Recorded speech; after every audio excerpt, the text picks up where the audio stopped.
Nah ini, rusun umum minimal 20% dari total luas lantai rusun komersial yang dibangun. Bagaimana nih? Ada yang lakukan belum? Sudah?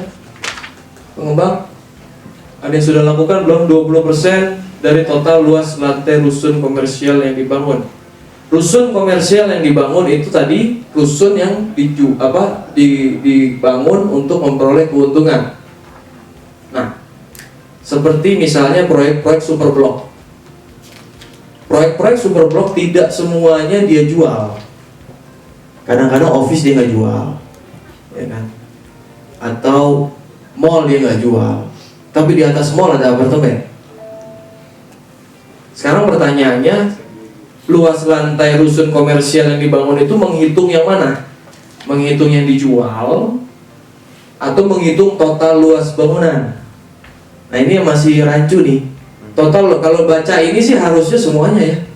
Luas lantai rusun komersial yang dibangun. Nah cuman kata-kata memperoleh keuntungan itu sewa dianggap memperoleh keuntungan nggak? Harusnya sih iya ya.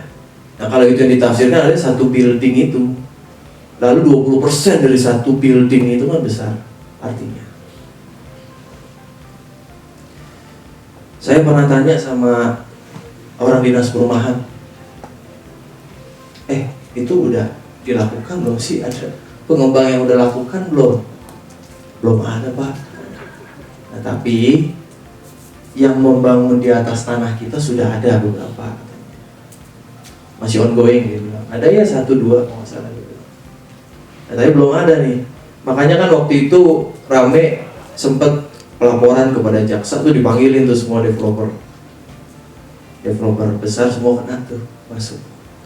Maksudnya bukan masuk, maksudnya datang untuk dimintai keterangan mengenai ini. Nah kalau kita bangun perumahan, kemarin kita bahas kan hunian berimbang. Nah kalau rumah susun ya rusun umum.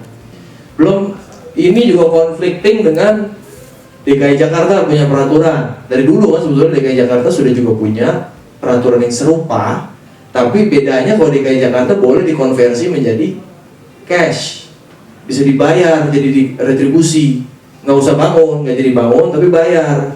Nah ini bagaimana sekarang? Konflik. Undang-undang ini ngomong begini, tapi DKI juga punya peraturan. Nah, DKI Pemda saya pernah tanya, dia menafsirkannya boleh yang mana? Boleh ini atau boleh bayar? Masih begitu penafsiran yang saya lihat. Tapi harusnya kalau kita bicara sistem hukum, yang bawah harus berubah, karena atasnya udah beda nih. Dia nggak ada kompensasi, kecuali diatur di peraturan pelaksananya kemudian. Nah ini ada sanksi pidana kalau nggak dilakukan.